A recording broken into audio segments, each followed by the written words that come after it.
Wanjiku Thiga, she's the National Youth Caucus chairperson, DCP party. And right before we went on break, we were analyzing this particular headline where it says how Ruto could win re-election minus Mount Kenya. And Wanjiku here was telling us absolutely not. Okay. That is not the case. You see, I'm trying to understand this and maybe just to look at those figures. You see, back in 2022, according to IBC data, as statistics, we had about 22 million people register for the elections, but give or take about 15 million people voted for this. So we're looking at 8 million people who did not show up to vote, and despite this, we don't know where they were inclined. So when somebody says Ruto does not need that Mount Kenya vote, you're even looking at this, say only these 8 million people are the ones that he's tapping into to add on to that basket of the opposition and his staff. Is it not a valid point that he actually doesn't need Mount Kenya? The 8 million people who did not vote, it was mostly because of voter apathy. Yeah. They didn't see a reason why I should wake up and vote. And this is because they didn't understand that the person is political. Any decision that is made is political in a way, and it will affect you at a personal level.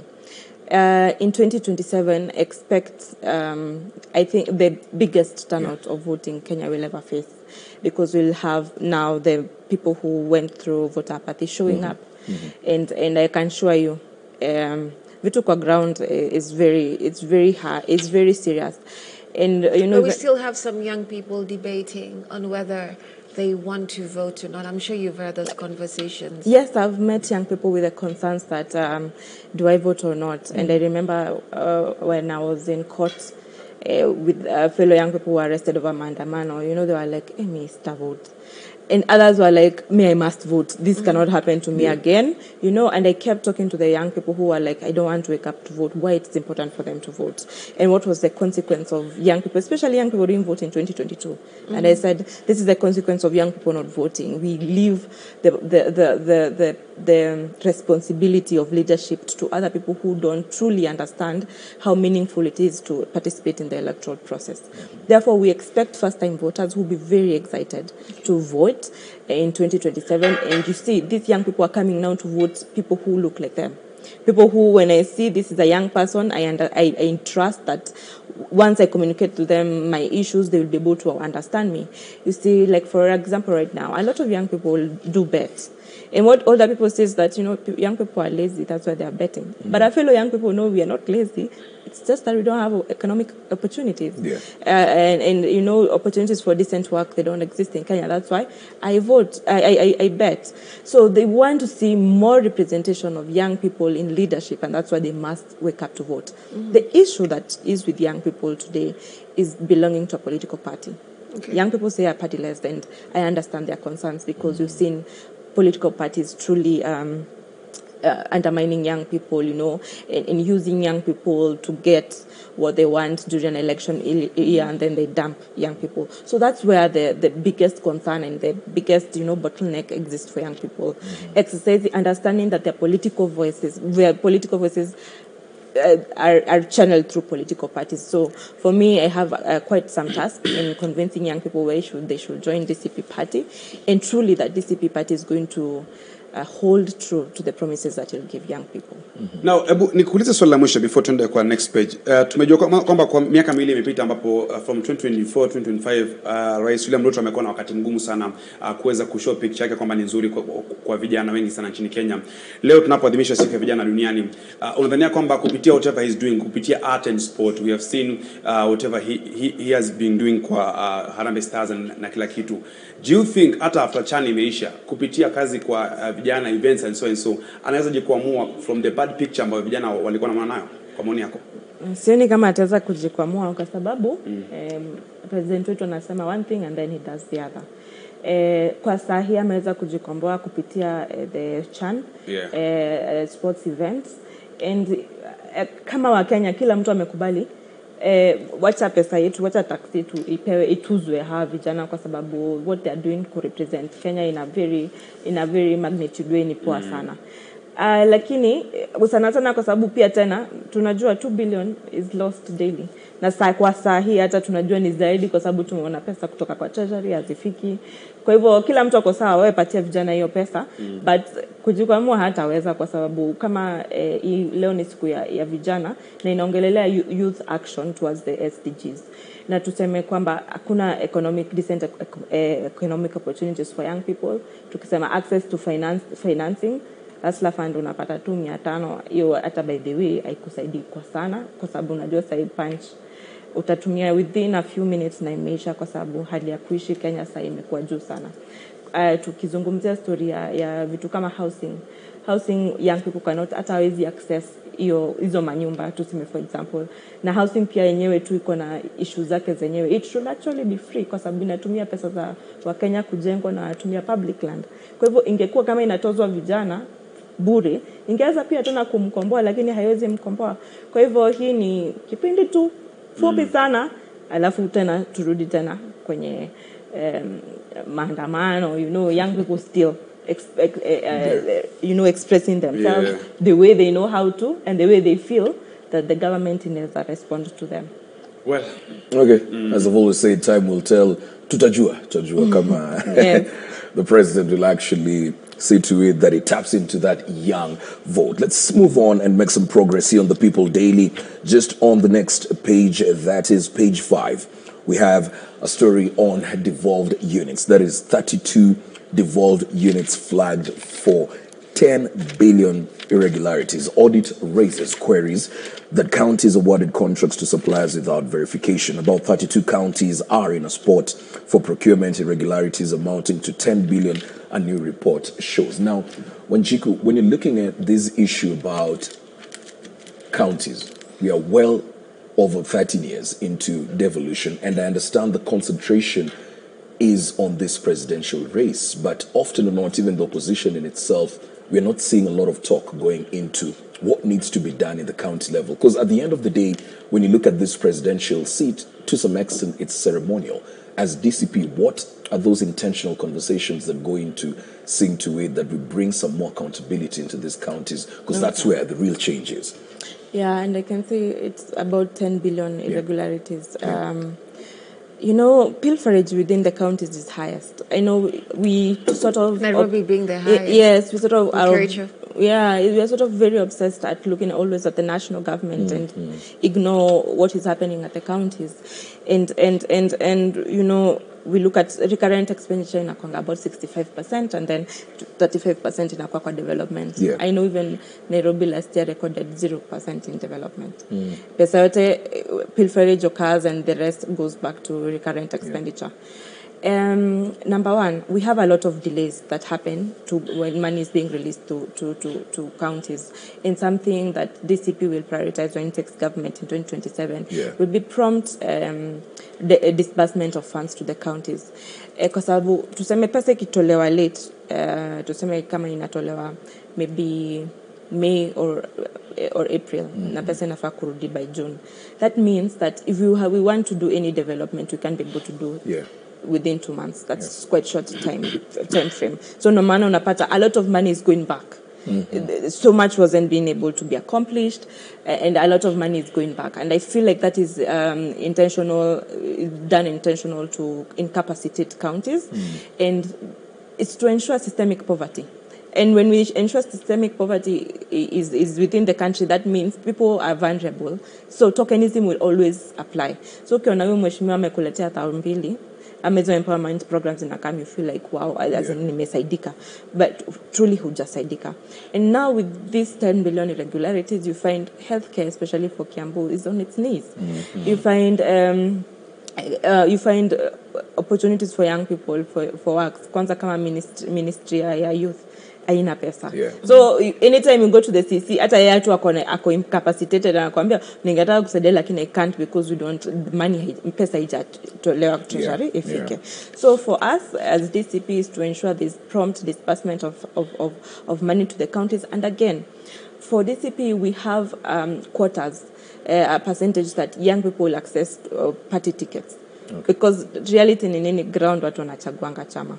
what is the party ideology, and if a young person I'm relating to their party ideology, then this is the party that speaks to me. Especially for us, it's our party ideologies are equity, inclusion, and justice. And especially on justice, young people really want social justice. They want the economic justice, and they want justice in, even climate justice itself, because we've seen effects of climate today. Okay. So vijana wakiingia kwenye counties, especially, those are the watchdogs that we are going to have, providing oversight and representation.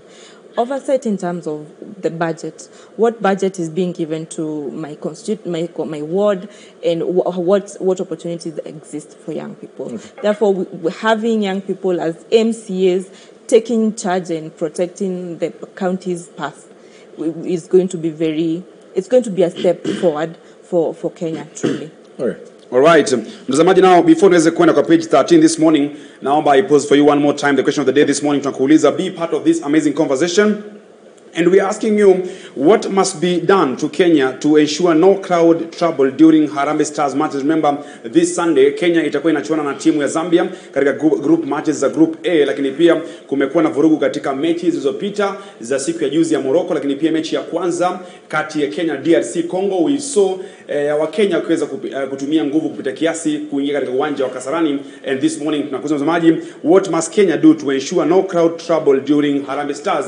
Let me now sample some comments from Kenyans. Stormy Evans says strict security, smart ticketing, fans education, and better stadiums. No, that is equal to no crowd chaos. Let's make a match day safe and fun for all. Amazing. That's a comment from Stormy Evans. Sammy Ozil says, just discipline. Nunua ticket, wacha kupenda zabure. Santiago carries over 80,000 people, but hakuna siku we will hear of stampedes or forced entries. I think Kenya, we need to mature up and know sio lazima uone ball kwa stadium. Kama huna pesa ama huna tiketi ka nyumbani, because you are bringing more harm than good. All right? He ban, all right? He ban means the vibe that was there when the stadium is full will not be there against Zambia and the knockout stages when it matters most. Remember, they are saying Kenya's player ni 12, 11 kwa uwanja, alafu 1 ni wewe shabiki. That is Sam Ozil. We have a comment from Ndenda Muhingi who says, one ID for one ticket to prevent hoarding of tickets. Thank you. That is Ndenda. A very good comment. One ID, one ticket. MJ Frank says they should build a concrete wall 80 meters long with each entrance to have 3 gates. If they break the first gate, they'll be locked on the second and third. That's a very good comment from MJ Frank. And I know Pia, my friends here, on that comment. Abdi Chan says they should make the tickets available, stop hoarding them, and they should at least put 3 big screens outside the stadium walls so that those who don't have tickets and are there can watch from outside. That will reduce trouble. Mark my words. Mzamaji, that's a comment from Abdi Chan in regards to the question of the day this morning. What must Kenya do to ensure ya kwamba no crowd trouble during Harambee Stars matches? And I think Kenyans wanatoa comments kali, na comment ambayo mimi nikubaliana kwamba they should build a concrete wall when you break the first one, unafungiwa kwa ya pili na ya tatu. But tell me this morning, what's your take on that? Then I shall be reading your comments later on. Now let's now shift our gears to page 13 of People Daily, and this story I will be highlighting it from 9 a.m. with Megan. Jana, msanii kwa jina Samuel Mushoki almaarufu Samido alikuwa kotini. As you can see on your People Daily page 13. Remember, this morning you can get your copy, download the application that is on Google Play Store and App Store, and then read that story on page 13. Samido testifies in death inquest of his nephew Mwathi. We know this case has been there for a very long time, ambao ni kesi ambayo imekuwa ikishirikisha alikuwa nephew wa Samido, that is Mwathi, na pia DJ Fatso. And we have seen this case imekuwa kwa muda mrefu, lakini pia we shall be telling you more about this case. Kipi ambacho kilitokea kwa DJ Fatso in case you don't know from 9 a.m. Lakini pia an update on this case yesterday. msanii kwa jina Samido was there just trying kukua kama shahidi kufuatia kifo cha Mwathi, lakini pia mshukiwa mkuu katika hii kesi ambaye alikuwa ni DJ Fatso ambaye alihusishwa na kesi hii ya Mwathi hakuwepo kotini, lakini jana ilikuwa ni zamu ya Samido kuweza kutoa ushuhuda wake ama ushahidi wake kuhusiana na hii kesi. Lakini for more details, make sure you watch the amazing show that is Amka Trend Talks, just to get to know more of it from the genesis of this case up to jana ambapo Samido alikuwa kotini. But before that, make sure you be on live from 9 a.m. to 10 a.m. Lakini pia you can download this copy of People Daily on Google Play Store, lakini pia on App Store to get more details from the world of sports, lifestyle and politics. Well, let's make some progress here. Also, still look at what else is making headlines on other dailies. We've had a look at the People Daily. Let's see what is making news on the Standard. As usual, bold. Particular headline right there. Shielding Lagat. Truth buried. 20 Kenyans have moved to court accusing President William Ruto, top security chiefs, and the Attorney General of shielding Deputy Inspector General Eliud Lagat from murder charges over the death of whistleblower Albert Ojwang, alleging a high-level cover-up, fabricated suicide theory, and a justice system stacked in favor of the powerful. This is a story on page 6. Down there, we also have torture in prisons still under wraps. Rights defenders warn that torture, injury, and deaths in prisons are routinely concealed. We also saw this actually happening to one of the very same sort of bloggers, happened to one of the bloggers that just passed on a couple of months ago. So it's tying to the story pertaining to shielding Lagat. And maybe just before we move to the Daily Nation right there, Wanjiku, what do you think is at play here? Are we looking at the shielding of Lagat, or this is just something pertaining to the slow wheels of justice? What I can say, especially with this government, we've seen the existence of independence with other institutions don't exist. Mm-hmm. We see the judiciary being swayed to do as what State House demands it to, or the executive, what the executive demands judiciary to do, and I don't see truly justice happening for the young Kenyans who have been killed, mm-hmm. Murdered and abducted. And I know we have a conversation now ongoing, and I think we'll call it a committee or a working group, a sector working group that was appointed to look into, headed by Makao Mutua, mm-hmm. Looking into compensation. And I don't think it will happen because, number one, we cannot ask for compensation if we don't hold accountable to people who are guilty. Mm. First of all, let's see the people who committed these crimes to the young people of Kenya being held accountable first. Then we can talk about compensation. Yeah. So lack of goodwill doesn't exist. The protection of DIG Lagat will continue. And that, again, goes back to the concerns that truly young people and Kenyans have. This is not a government of its word. This is a government that just plays PR. I mean, this was just instituted a few days ago. We could give the government that benefit of the doubt that it's going to happen because we've kept doing that. Yeah. It's so 2 years down the line. Compensation is not going to happen. It's not going to happen. First, if it's truly, it's coming from a point of justice. Yes. And reconciliatory justice should have happened immediately, mm-hmm. In 2024, mm-hmm. when young people, we had over 60 young people being murdered. 2025, when young people went to commemorate, hold a memorial for the young souls. Yeah. Then others were killed. Over 19 were killed. Mm-hmm. And then that's also when I was abducted and taken. Again, it goes back to there is no goodwill. Mm-hmm. And if we are talking about reconciliatory justice, then we start with holding accountable the people who killed young people. We have evidence. We've seen them. It's on videos. Yeah. We've seen them. So why until now are they roaming free? I think one of the questions here is how to make sure that the law is followed to the letter, because we've had leaders who go against their words and then they'll put other leaders into account or accountable for their actions. And I agree with you, because rule of law is not being observed with this regime. They do as they wish. There's no independence of institutions. EACC is not a toothless dog. The judiciary, high court, and we keep hoping that they will not interfere and let institutions perform as they should. But again, rule of law, they ignore rule of law. The court will say this, then they ignore it, or they will ensure that the court rules something on their favor. Right. Yeah. All right. Okay.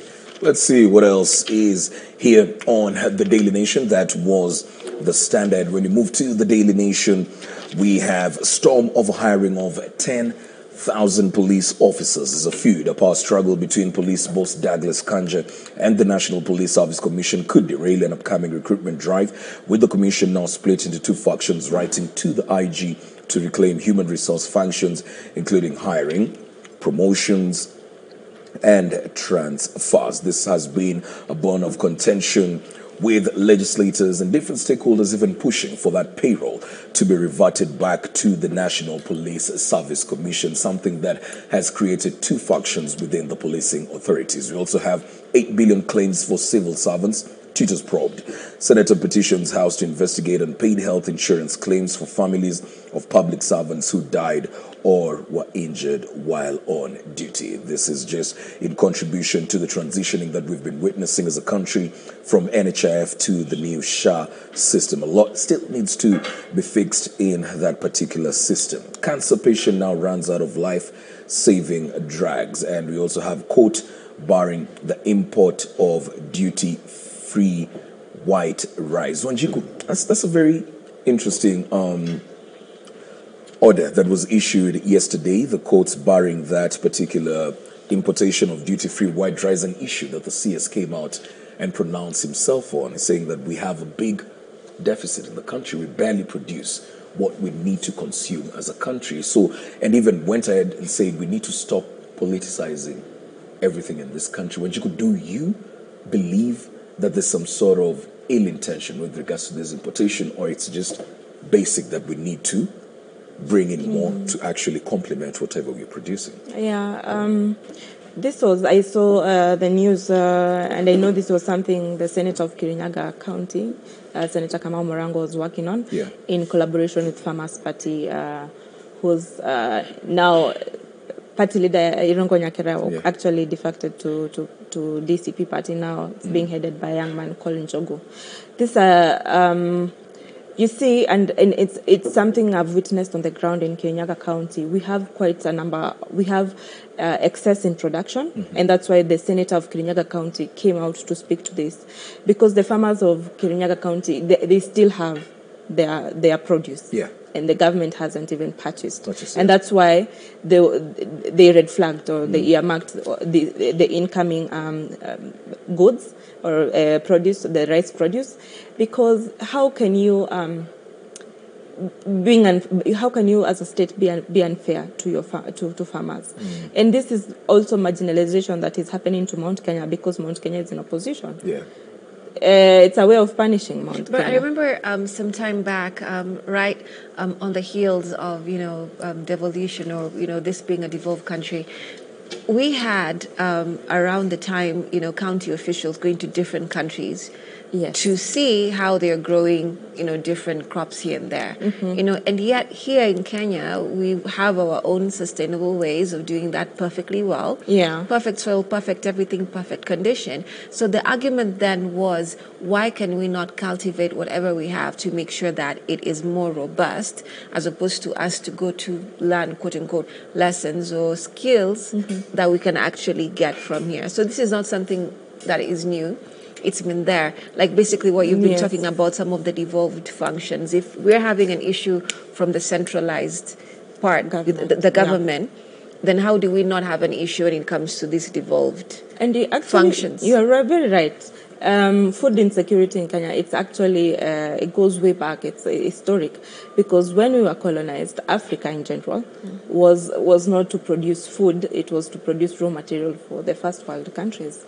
So until today, Africa, and now talking about Kenya, to contextualize Kenya, we've never been able to solve the issue of food insecurity, because we've never been intentional about it, about the history, colonization, and how to make Kenya produce food for its own instead of raw materials for production or for industrialization. But again, now coming back to the issue of rice, we have a lot of issues, even with snail infection in the paddies, in the rice paddies, the quelea buds. That's why the senator came out and spoke. You continue to ignore rice farmers and their issues, and go ahead and bring in merchandise or produce that are coming to, continue or further compound rice farmers, in terms of inequalities. All right. Yeah. Okay. Well, it's time for us to take a short break right here on Amka Kenya. When we get back, we continue with the conversation on Amka politics.